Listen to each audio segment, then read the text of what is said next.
Bien, hoy vamos a estudiar la paradoja de seguir una regla en la formulación original de las investigaciones o en las formulaciones de las investigaciones o en la formulación que se decanta si uno considera los parágrafos relevantes para el problema de determinar cuál es la paradoja de seguir una regla en las investigaciones. Básicamente, y vamos a tocar Kripke, o sea, la versión kripkeana de la paradoja, porque básicamente habla Luciano Silva Scavone.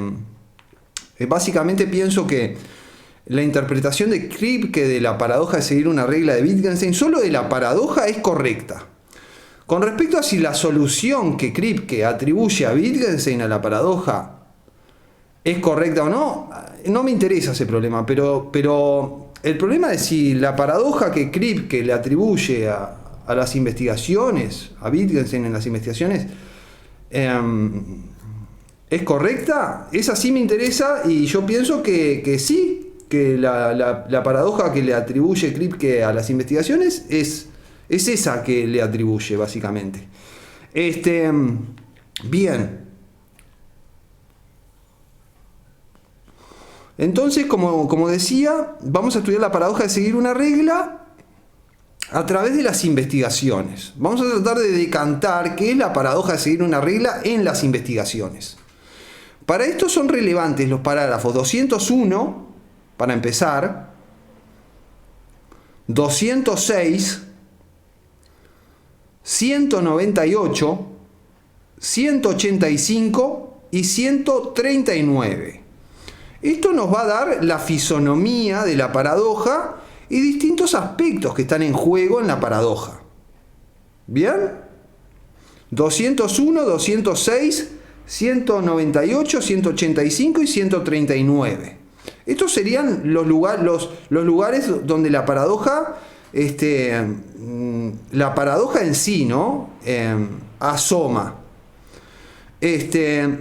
Antes de entrar en la paradoja de seguir una regla, quiero brevemente traer a colación una paradoja muy conocida para cualquiera que tenga una formación en filosofía, que es la paradoja de la inducción humeana, ¿no? Entonces, básicamente se puede formular de varios modos, pero tomemos esta formulación. Observamos la regularidad R1 en los casos del tipo A. ¿Bien? Entonces decimos, todo A cumple R1. Y eso es hacer una inducción. ¿Bien? ¿Por qué? Porque pasamos de determinados casos que cumplen una regularidad R1 y decimos que todos los casos de ese tipo cumplen la regularidad R1.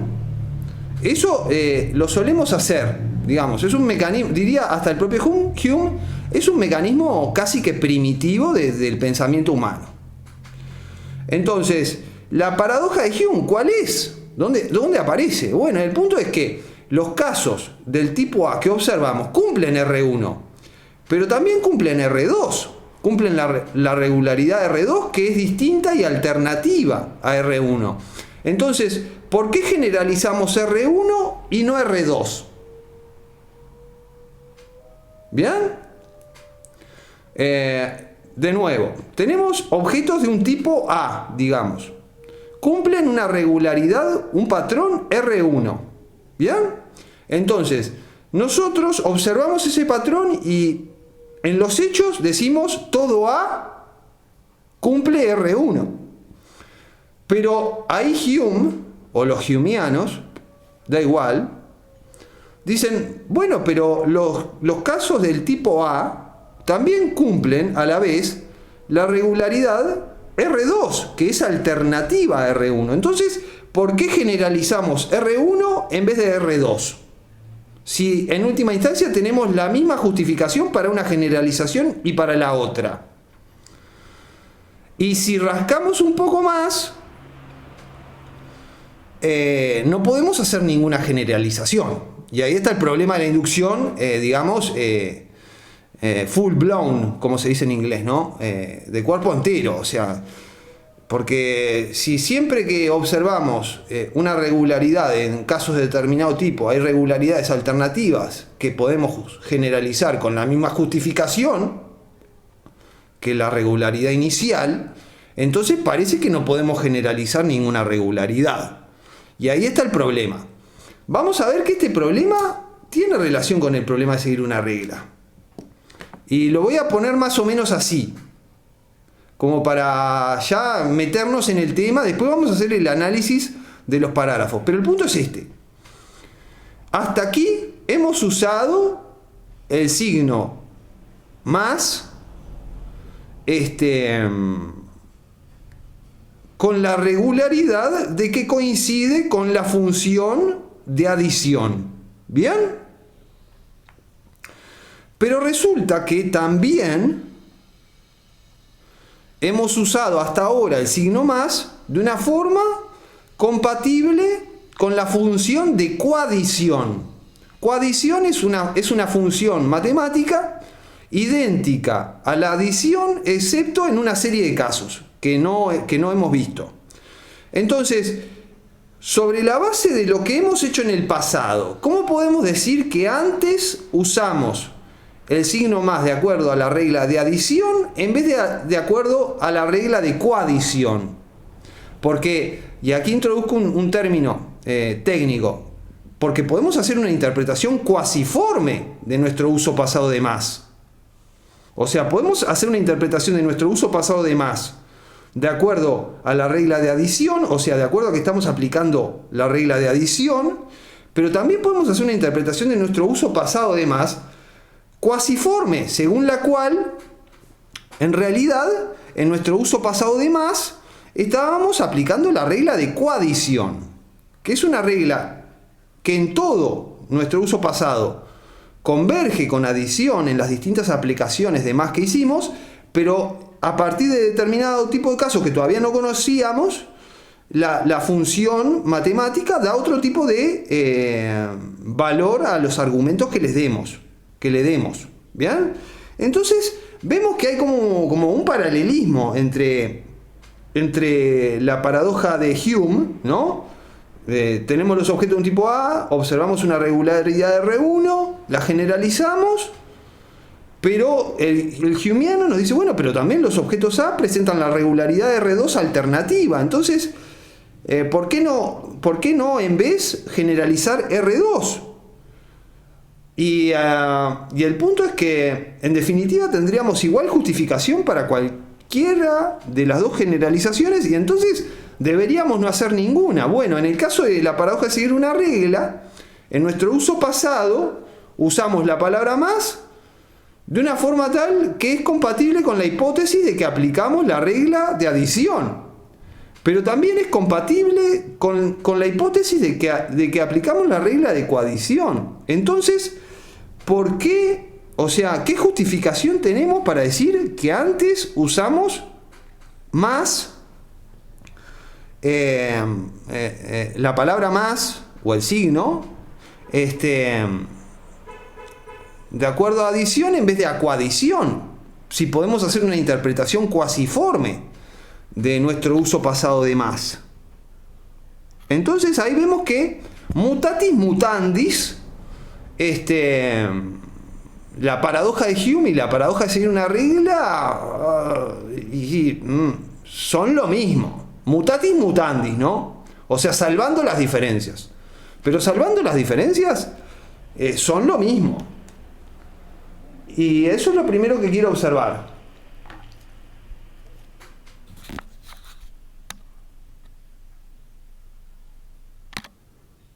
Bien, y además Hume en su solución de la paradoja, sé que la versión de la paradoja de Hume que hice, bueno, es un poco interpretativa, ¿no? Pero es correcta en definitiva. La solución de Hume pasa por la costumbre del aparato psíquico humano, ¿no? Registramos R1, no registramos R2 y generalizamos R1 sobre la base del instinto de que la naturaleza es uniforme, porque básicamente la idea de la uniformidad de la naturaleza sería una especie de instinto humano, ¿no? Y después en Wittgenstein, la solución de la paradoja de seguir una regla, que más que solución es una disolución, pasa por jerarquizar la costumbre, también llamada práctica en las investigaciones, como la estructura de la normatividad que se pone en juego al seguir una regla. ¿Bien? Entonces, bueno, ahora hecho este preámbulo sobre Hume y la paradoja y todo lo demás, que ya tenemos una visión bastante general de la paradoja, ahora pasemos a los parágrafos, ¿no? Dije 201, 206, 198, 185 y 139. Yo recomiendo que se estudien en este orden, ¿bien? Empiezo por el 201. Ah, no, antes me queda una aclaración más. La palabra regla tiene una ambigüedad confundente que, a mi entender, es relevante para la paradoja. Ya sea o porque la paradoja explota esta ambigüedad para plantearse, o ya sea para que logremos entender la paradoja, tenemos que explicitar la ambigüedad y ver en qué sentido de regla se formula la paradoja. Entonces, lo primero que quiero señalar es que el concepto de regla tiene una ambigüedad que es confundente. Y que esto es relevante para la paradoja, ya sea porque la paradoja explota a esta ambigüedad a su favor, con lo cual sería un sofisma. Una paradoja en sí es ciertas premisas aceptables que implican o parecen implicar una consecuencia, una conclusión inaceptable. Así se define paradoja. Una paradoja no necesariamente es un sofisma. Pero si en la paradoja de seguir una regla tenemos que la palabra regla se usa en distintos sentidos, ahí sí se corre el riesgo de que esto no sea solo una paradoja, sino además un sofisma. Un sofisma de equívoco, lo que se llama un sofisma de equívoco o de anfibología. Bien, entonces, básicamente regla tiene dos usos. En un uso, y es como cuando, por ejemplo, yo digo, bueno, consulta las reglas del ajedrez en la tapa, en la contratapa de la caja de ajedrez, ¿no? Cuando yo le digo a otro, cuando otro me dice ¿cuáles son las reglas de ajedrez? Y le doy la contratapa del juego de ajedrez, digo, léelas, están aquí escritas. ¿Bien? Ahí hay un uso de regla. De acuerdo a ese uso de regla, básicamente una regla es un signo o un conjunto de signos, ¿no? Es algo que está escrito, por ejemplo, ¿no? Que puede estar escrito, imaginemos una receta de cocina, ¿no? Una receta de cocina, eso que está escrito, es una regla. Entonces, en un uso de regla, regla significa un conjunto de signos. Y en particular se asocia con grafemas, o sea, con signos escritos.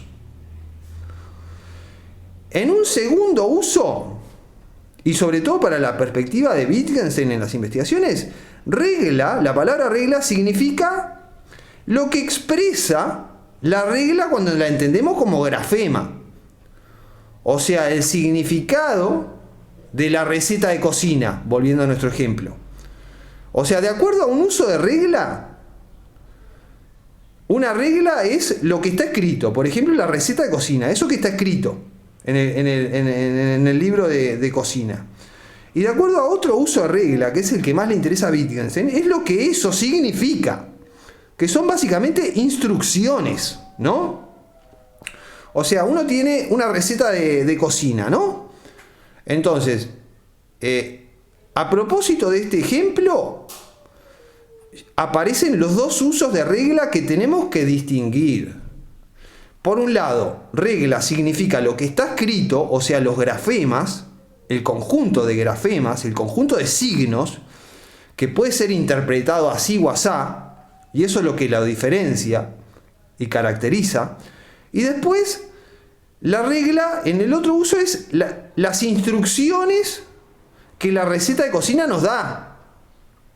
Y esto ya no es susceptible de interpretación, porque es el significado de los signos.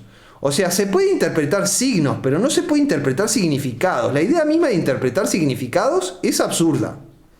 La idea de interpretar signos es obviamente válida, pero la idea de interpretar el significado de un signo es absurda. Entonces, un problema es, bueno, esta ambigüedad, ¿qué tipo de relación tiene con la paradoja de seguir una regla? Y la ambigüedad consiste en esto. Y es que en unos usos, regla significa un determinado conjunto de signos. Por ejemplo, a ver, los 10 mandamientos escritos en piedra por el dedo de Dios, creo, si no me equivoco, si no me falla la memoria. Eso que está escrito son reglas. ¿Bien?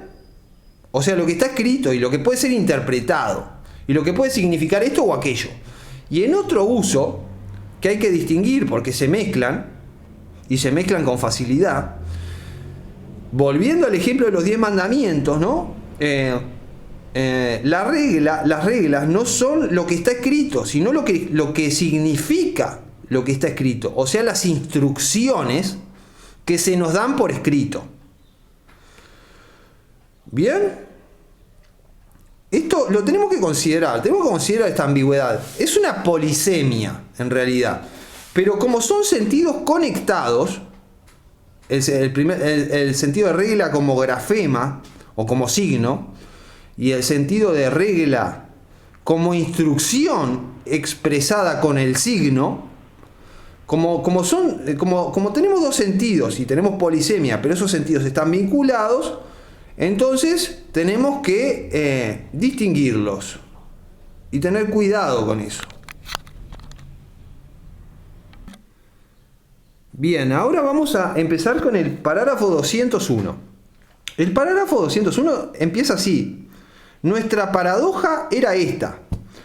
Esta oración, y 2 puntos, ¿no? Esta oración me merece comentario de por sí. Dice nuestra paradoja. ¿Y qué significa eso? ¿Significa que Wittgenstein la inventó? ¿O significa que Wittgenstein la tomó para tratarla? Puede significar las dos cosas. No se excluyen los significados, pero son diferentes. Y después dice era esta, lo cual significa que él hace rato que viene con la paradoja, ¿no? Desde el punto de vista de la dinámica de las investigaciones. Dice, el parágrafo 201 empieza así. Nuestra paradoja era esta, 2 puntos. Y ahí, ahora vamos a entrar en qué dice después. Pero nuestra paradoja era esta. Entonces, nuestra, ¿qué significa? ¿Significa que él la inventó? Y es un nosotros obviamente majestático, creo que se dice. O significa que él la ha venido trabajando, o significa las dos cosas, que no se excluyen, pero son cosas distintas, ¿bien? Y después dice paradoja. Bueno, digamos que es probable que Wittgenstein maneje el concepto básico de paradoja. Aquí tal vez tuviera un concepto más sofisticado, pero el básico debe estar. Una paradoja desde un punto de vista básico es ciertas premisas que son aceptables, que parecen implicar o implican, porque puede ser que impliquen, una conclusión inaceptable. Eso es una paradoja en filosofía. Y dice, era esta. Y era, dice, bueno, miren para atrás, porque esta paradoja ya estaba antes, es lo que nos transmite Wittgenstein. Nuestra paradoja era esta. Entonces, esta oración es muy significativa. Nuestra, ¿qué significa nuestra ahí? Después paradoja, lo que expliqué. Y después, ¿qué significa el era? Porque ese era significa que él viene peleando con la paradoja desde hace rato, y es verdad. Por lo menos desde el parágrafo 139, que es el que vamos a estudiar al final. Pero es verdad. O sea, Normalmente se piensa que la paradoja se formula en el parágrafo 201. Eso es correcto, pero a medias. Porque nuestra paradoja era esta, dice Wittgenstein. Era esta. Y ahí hay un indexical, ¿no? Esta. 2 puntos, esta. Entonces, yo ahora voy a pasar a una especie de reconstrucción de la paradoja. Premisa 1. Una regla puede recibir múltiples interpretaciones. Premisa 1. ¿Bien? Entonces, aquí uno lo que debería preguntarse es, está bien, una regla puede recibir múltiples interpretaciones, pero trivialmente o no trivialmente. Aquí regla parece significar el signo, ¿no? Porque lo que puede recibir múltiples interpretaciones es un signo. Entonces, en esta premisa 1, regla parece significar el signo. Lo que está escrito, digamos. Una regla puede recibir múltiples interpretaciones. Si hablamos de que una regla puede recibir múltiples interpretaciones, estamos hablando de una regla como signo, no como la instrucción que el signo expresa. Las distintas interpretaciones serían distintas hipótesis de la instrucción que la regla como signo expresa. ¿Bien? Entonces la premisa 1 es, una regla puede recibir múltiples interpretaciones. Y la pregunta es, ¿trivialmente o no trivialmente? ¿Qué sería que la regla pueda recibir múltiples interpretaciones trivialmente? Bueno, cualquier signo puede recibir múltiples interpretaciones en un sentido trivial. O sea, a cualquier signo lo podemos agarrar e interpretarlo como queramos, básicamente. Yo qué sé, puedo interpretar, no sé, cualquier signo, porque la interpretación en este sentido trivial es una convención de significado. Entonces, sí, una regla puede recibir múltiples interpretaciones en un sentido trivial, en el sentido de que puedo hacer la convención que yo quiera. Entonces, en un sentido trivial, esto es verdad. Pero el punto es, si no trivialmente una regla puede recibir múltiples interpretaciones. Y ahí es donde está el problema. Porque si fuera que la regla trivialmente puede recibir múltiples interpretaciones, entonces la paradoja no importa, básicamente. El punto es que la paradoja... el punto para que la paradoja importe es que una regla pueda recibir múltiples interpretaciones no trivialmente. ¿Y qué sería que una regla pueda recibir múltiples interpretaciones no trivialmente? Sería esto, que la regla puede recibir múltiples interpretaciones que son alternativas entre sí, pero de acuerdo con todos los usos y las explicaciones dadas en el pasado de lo que esa regla significa. Si, tomando en cuenta todos los usos de un signo y todas las explicaciones de ese signo que se han dado en el pasado, ese signo puede recibir múltiples interpretaciones, entonces el signo puede recibir múltiples interpretaciones no trivialmente, ¿no? O sea, si de acuerdo con todos los usos pasados de un signo y con todas las explicaciones pasadas de un signo, ese signo aún puede ser interpretado de muchas maneras, bueno, aquí tenemos un caso de posibilidad de interpretación múltiple no trivial. Y este es el caso que interesa para la paradoja. Entonces la premisa 1, después de hacernos esta pregunta, se reformularía así. Una regla puede recibir múltiples interpretaciones alternativas que estén de acuerdo con todos los usos y con todas las explicaciones que se han dado de esta regla en el pasado. Esto es una tesis fuerte, pero es la tesis que hace que la paradoja sea paradoja.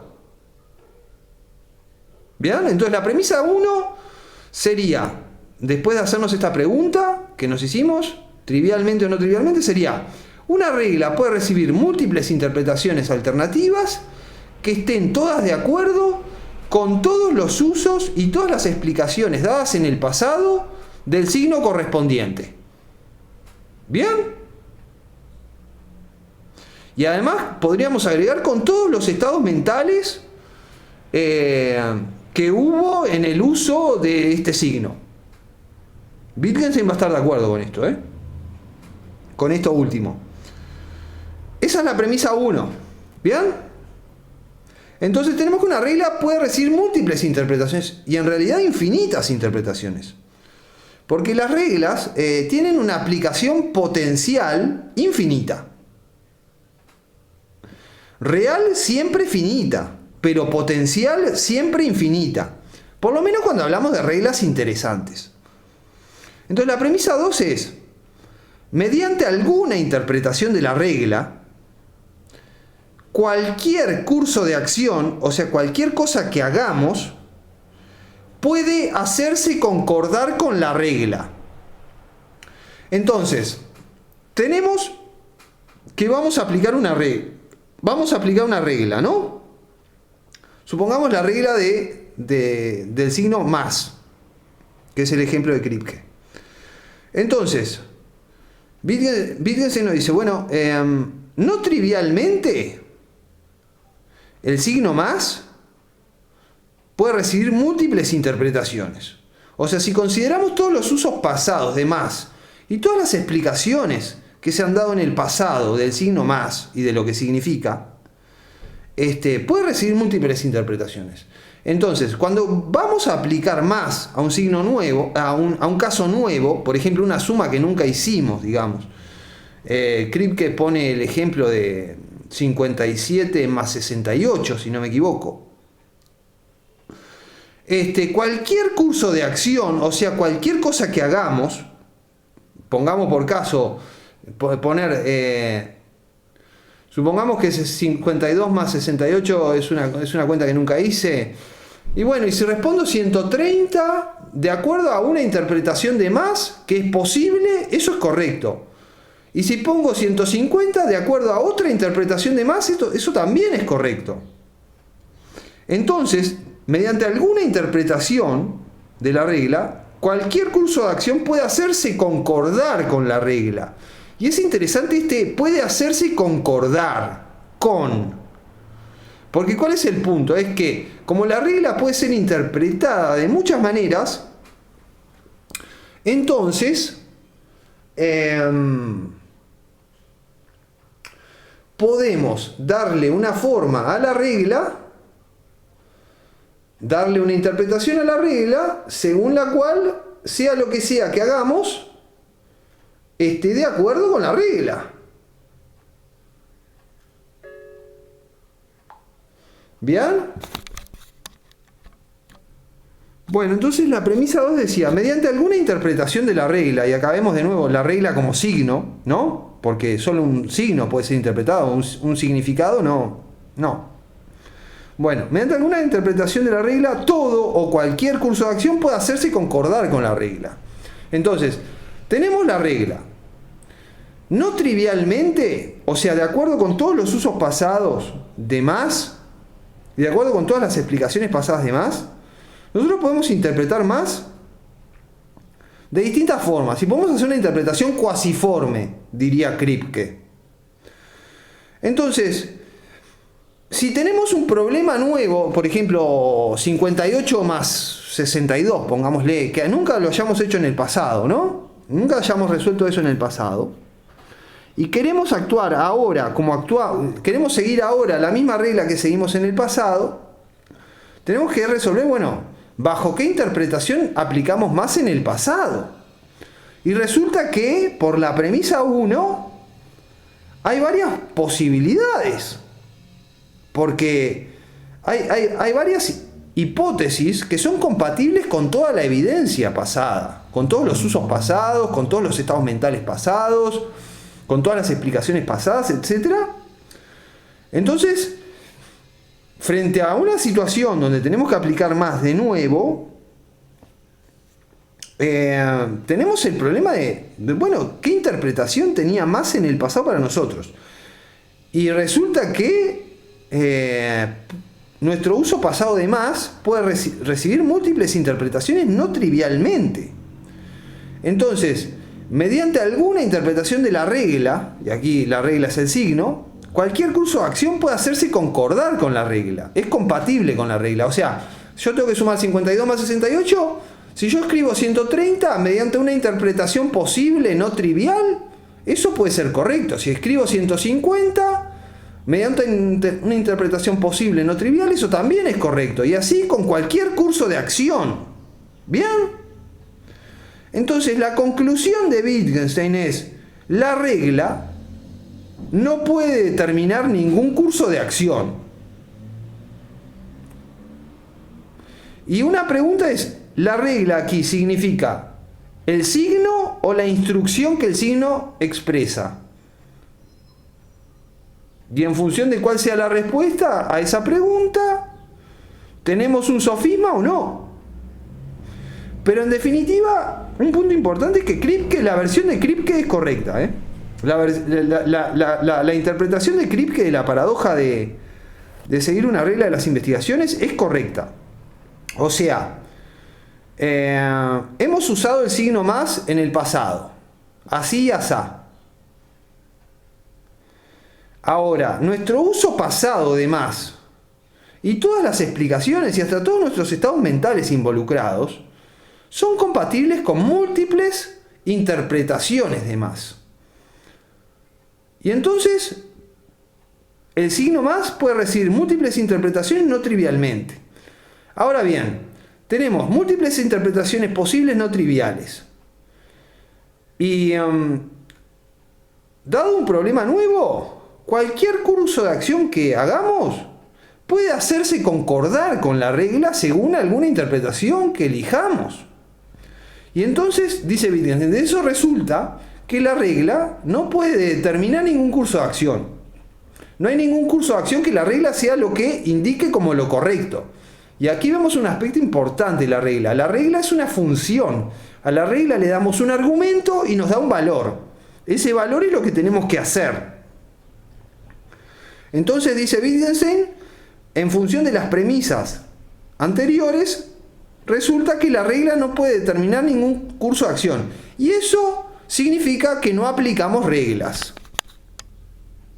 Lo cual es totalmente contrario a nuestro sentido más básico de ser humano, ¿no? Porque si hay algo que es el ser humano, es un ser que cumple reglas.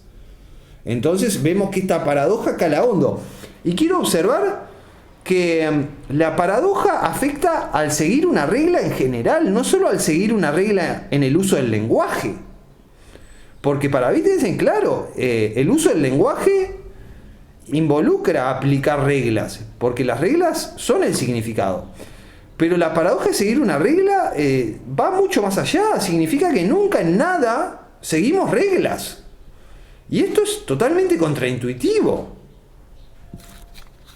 Y ese es el calado, la profundidad. Y un corolario es que cuando usamos el lenguaje no aplicamos reglas. Y si no aplicamos reglas, ¿qué es lo que estamos diciendo? No decimos nada. Bien, y eso es la paradoja de acuerdo al parágrafo 201. Ahora vamos al parágrafo 206. En el 206 se nos plantea una situación y se nos plantea un problema. Y es esta. Tenemos dos hablantes, A y B, que han recibido adiestramiento, en alemán Abrichtung, para aplicar una determinada regla. ¿Bien? Entonces, dada una situación, dice Wittgenstein, el hablante A aplica R1, la regla R1, así, y el hablante B de otra manera, pero con el mismo adiestramiento de fondo. Y la pregunta que hace Wittgenstein es: ¿quién está en lo correcto? Y termina ahí el párrafo, nos deja frente a esa pregunta. Eso es una manera de plantear la paradoja sin una regla. O sea, imaginemos que, bueno, a mí y a Diego Olivera, mi interlocutor, futuro filósofo, nos adiestraron para aplicar más así o asá. A los dos recibimos exactamente el mismo adiestramiento, la misma Brichtung, da una situación, un problema nuevo, ¿no? Nuestro ejemplo, 58 más 62. Yo aplico más así y Diego lo aplica así. ¿Y quién está en lo correcto? Cuando una interpretación y la otra son ambas por igual justificables, dada toda la evidencia disponible y toda la evidencia posible para un ser finito como el ser humano. Entonces en el 206 no encontramos la paradoja, encontramos el problema de la paradoja. Porque una cosa es una paradoja y otra cosa es el problema que plantea la paradoja, que es una pregunta. ¿Quién está en lo correcto? Y bueno, nos deja con esa pregunta Wittgenstein. Bueno, ahora paso al 198.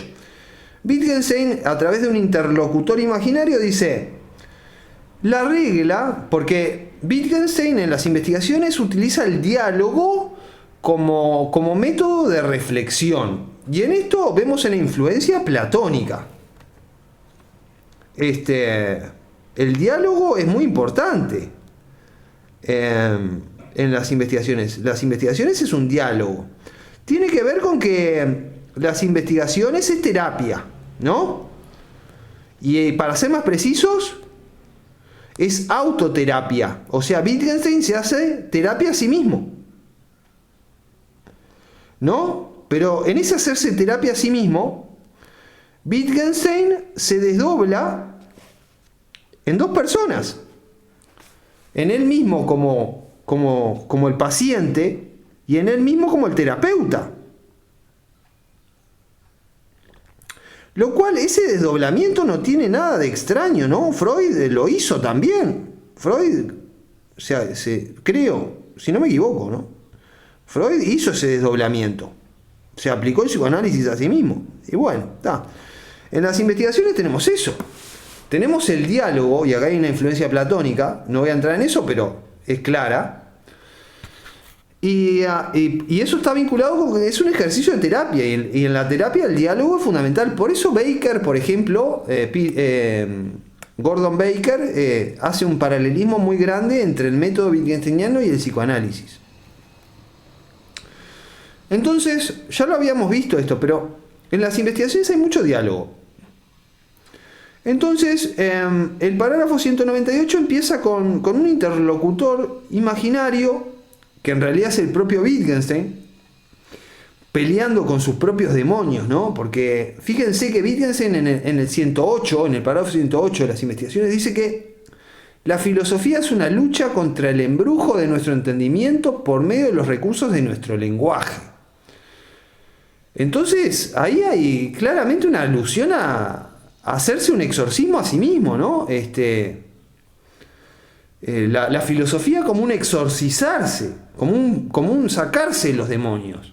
Y estos interlocutores de Wittgenstein, que otro, por ejemplo, aparece en el parágrafo 65, ¿no? Cuando este interlocutor le reclama que diga qué es lo esencial de los juegos de lenguaje, y Wittgenstein responde que no hay una esencia, que lo que hay son parecidos de familia. Bueno, estos interlocutores son los demonios de Wittgenstein. Entonces, este interlocutor lo que hace es plantear la paradoja en el 198. Y básicamente en la línea del parágrafo 201 dice: la regla no puede enseñarme qué debo o tengo que hacer en este lugar. O sea, supongamos que tenemos una instancia de aplicar una regla, y dice el interlocutor: la regla no puede, fíjense, enseñarme qué debo o qué tengo que hacer en este lugar. Porque la regla es una fuente de normatividad. La regla indica algo que debo hacer, algo que tengo que hacer, algo que es necesario que haga, pero no en el sentido de necesario en el sentido de que es necesario comer, sino en el sentido de que uno está obligado a hacer. ¿Bien? Las reglas generan obligaciones, y en ese sentido generan un deber y un tengo que. Bien, entonces dice el interlocutor imaginario: la regla no puede enseñarme qué debo hacer, qué tengo que hacer en este lugar. Por ejemplo, cuando sumo 52 o 68. ¿Por qué? Dice el interlocutor: porque cualquier curso de acción, o sea, cualquier cosa que haga, es, según alguna interpretación de la regla, de nuevo, la regla como signo, como algo interpretable, cualquier cosa que haga es compatible con la regla. Entonces la regla no puede determinar ningún curso de acción. Esto es lo que vimos en el parágrafo 201, ¿no? Y la pregunta es si en el 198 está presente la ambigüedad de regla o no. Si en los dos usos de regla, en los tres usos de regla que hay en el 198, en este pasaje del interlocutor imaginario, regla significa lo mismo. O signo o instrucción. Y yo creo que este sofisma, yo creo que hay un sofisma en la paradoja, sí. Básicamente creo que en las premisas de 201, tal y como lo puse, regla significa el grafema, la instrucción escrita, y la conclusión es sobre la instrucción, no como lo que está escrito, sino como aquello que expresa lo que está escrito. Y si esto es así, la paradoja es un sofisma clarísimo. ¿Bien?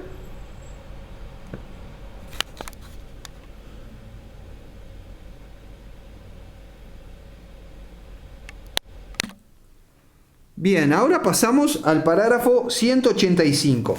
El parágrafo 185 lo que hace es plantear un experimento mental, justamente que plantea el problema de plantear una regla, ¿no? Entonces el experimento mental es este. Tenemos un alumno que recibe un adiestramiento con explicaciones y ejemplos para sumar, básicamente. Se le enseña a sumar con explicaciones y ejemplos. ¿Bien? Pero ¿qué pasa? En este experimento mental, el estudiante hace una interpretación cuasiforme de lo enseñado.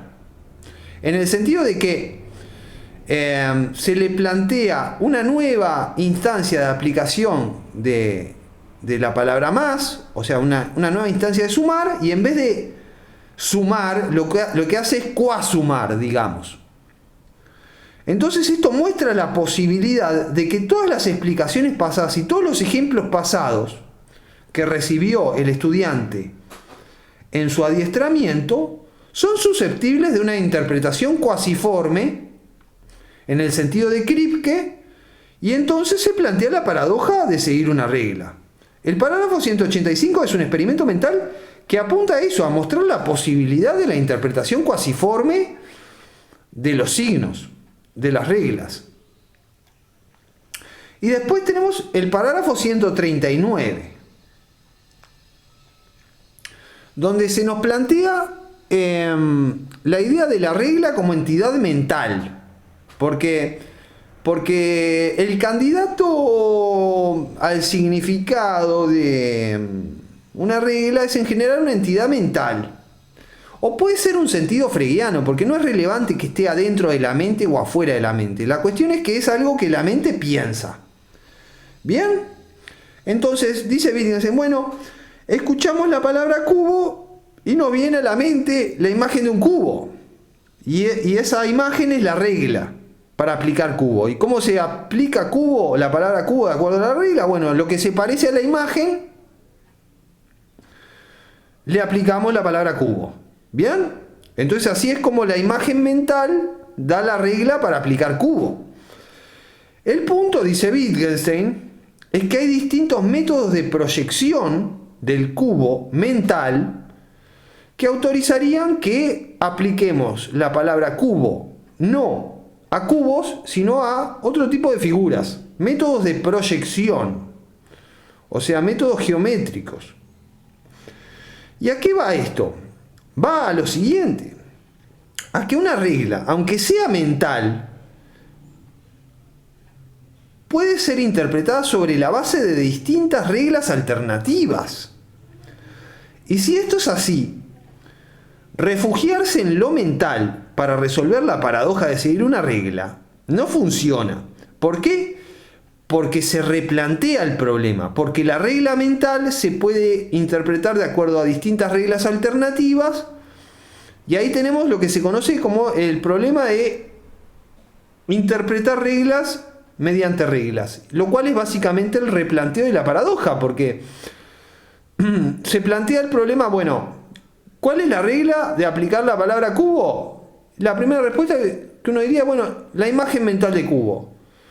Pero esa imagen mental, que es la regla, se puede aplicar de acuerdo a distintos métodos de proyección.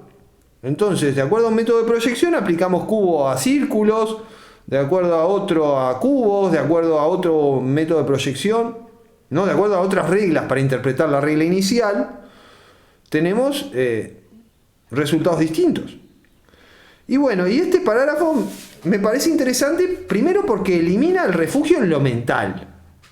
¿No? El refugio en lo mental para resolver la paradoja sin una regla no funciona. Y segundo, porque plantea un aspecto relevante de la paradoja. Y es el punto del problema de determinar una regla sobre la base de otras reglas. Porque esto parece funcionar, ¿no? Porque, por ejemplo, yo estoy con Diego Olivera, mi interlocutor. Supongamos que yo le enseño a sumar, ¿no? Y que le hace una interpretación cuasiforme. Entonces, supongamos que yo quiero ayudarlo para que me entienda y agarro un montón de bolitas, este ejemplo es de Kripke, y le digo, mira, Diego, sumarse es así. ¿Querés sumar n más i? Bueno, toma n bolitas por un lado, i bolitas por el otro. Después hace un montón con todo eso y después contá las bolitas. Y eso es sumar. Y entonces lo que hice es explicar una regla mediante otras. Pero el problema es que la paradoja de interpretación de la regla, y esto es clave, ¿no? Porque es un problema de interpretación lo que tenemos aquí. De multiplicidad de interpretaciones posibles, alternativas, todas compatibles con la evidencia. Ese problema se plantea al nivel de las reglas que usamos para explicar la regla problemática. Entonces, no hay refugio en lo mental porque se plantea la cuestión de el problema de reglas para interpretar reglas. Y segundo, tenemos ya en sí mismo el problema de que no podemos fundamentar reglas en reglas, porque el problema se vuelve a plantear al nivel de las reglas fundamento. Y esto sería la exposición de la paradoja de seguir una regla en las investigaciones. Creo que con esto está cubierto eso. Después vamos a estudiar la respuesta de Wittgenstein, pero en otra instancia. Bueno, ahora le damos paso a nuestro interlocutor, Diego Olivera, futuro filósofo, que tiene 2 preguntas. Adelante. Bien, estamos de acuerdo entonces en que hay 2 usos de regla. Sí. En uno estamos refiriéndonos a un signo, a un grafema que refiere a una determinada cantidad de cuestiones, y la otra son esas cuestiones a las que refiere y que nosotros no interpretamos, sino que interpretamos el signo para entender estas cuestiones. Exacto. Bien. De ahí, a mí se me ocurre, ¿no? Como Wittgenstein dice que, y dice a mi juicio muy bien, que el lenguaje y la gramática se define más bien por el uso que se le da. ¿No podríamos decir lo mismo de las reglas? A ver, explícame, por favor. Claro, o sea, acá lo que estamos diciendo es una regla no tiene un significado fijo, se puede interpretar de muchas formas, esas muchas interpretaciones pueden ser traídas nuevamente en un futuro, entonces no está claro cómo se interpreta una regla. Yo digo, bueno, pero eso es con cualquier signo, porque un signo últimamente significa lo que queramos que signifique, y con el lenguaje pasa lo mismo. El lenguaje se entiende por su uso, no podemos decir lo mismo de las reglas. Sí. Sí, no estoy seguro de entenderte, Diego. ¿Cuál es tu punto? Acá estamos diciendo que hay una paradoja a conseguir una regla, ¿verdad? Sí. Y que esa paradoja se da porque una regla puede tener múltiples interpretaciones. Sí. Entonces una regla te puede dar cualquier curso de acción, por lo tanto no termina siendo una regla realmente. Perfecto, entendiste, sí. Bien, entonces, estamos diciendo, mi punto acá es, ¿tiene rente, se puede interpretar de cualquier forma? Porque como vos bien decías, en un sentido trivial sí, porque cualquier signo se puede interpretar de cualquier forma. pero el uso no te expresa, o sea, vos con el look and see, con el observar simplemente y mirar cómo se utilizan las reglas, no te das cuenta cuál es el uso real, igual que con el lenguaje. Y mira, te recomiendo que leas el parágrafo 54 de las investigaciones y ahí Wittgenstein te va a responder lo que él piensa, que es básicamente la respuesta de sentido común. Vamos a leerlo. 54. Pensemos en qué casos decimos que un juego se juega según una regla definida. O sea, aquí Wittgenstein dice, observemos cómo atribuimos reglas a un juego, ¿no? ¿Cómo lo hacemos? De hecho, dice, la regla puede ser un recurso de la instrucción en el juego. Opción 1.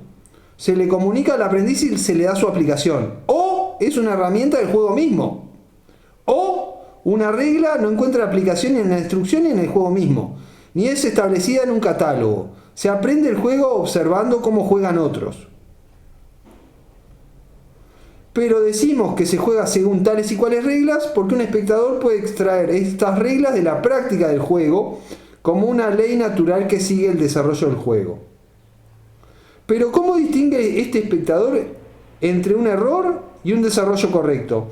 Hay para ello marcas características en la conducta del jugador. Piensa en la conducta característica de corregir un lapsus linguae. Sería posible reconocer que alguien lo hace, un lapsus linguae, sin entender su lenguaje. O sea, sí, Wittgenstein, justamente, a ver, la paradoja de seguir una regla para él es una paradoja. Y nosotros tenemos en nuestro uso del lenguaje, digamos, dispositivos para identificar qué regla se sigue y qué regla no se sigue. El problema es que la paradoja es formulable, entonces ¿qué hacemos? O sea, a tu pregunta, Wittgenstein, con lo que acabo de leer, ya respondió, creo, modestamente. Tú me dirás, pero... Sí, responde con eso, sí. Pero bueno, esa es la situación. Parágrafo 54, ¿no? O sea, hay situaciones en las que autorizada y correctamente decimos que se aplica tal y cual regla. Y esas son, por ejemplo, cuando queremos ver la regla de ajedrez, ver qué está escrito en la parte de atrás de la caja de ajedrez. O cuando vemos jugar y vemos determinadas regularidades, etcétera. O sea, hay condiciones de aplicación de la frase se sigue la regla y X, digamos. Ahí sí. Y seguimos una regla para aplicar eso, digamos. Y ahí hay algo para pensar, ¿no? Seguimos una regla para atribuir reglas. ¿Qué es lo que nos plantea el parágrafo 54, ¿no? En definitiva, si uno puede sacar algo en limpio del parágrafo 54, es que la atribución de reglas está sujeta a reglas. Es que ahora que lo pienso, yo decía, las reglas en ese sentido funcionan como un juego de lenguaje, en el sentido del look and see, pero yo creo que, o sea, no sé si sería controversial decir las reglas son un juego de lenguaje. Acordate que el concepto de regla trasciende a lo meramente lingüístico, ¿no? Aunque lo lingüístico está en todo. A ver, ¿cómo es eso? Y claro, ¿qué actividad humana no está vinculada con algún juego de lenguaje? No, lo anterior, ¿cómo es que la regla trasciende lo lingüístico? Y por ejemplo, tenés el código civil, el código penal, las reglas del ajedrez. Son reglas no lingüísticas, no son reglas del lenguaje esas. Son reglas del Lebensformen. Acordate que para Wittgenstein las reglas son reglas de juego de lenguaje.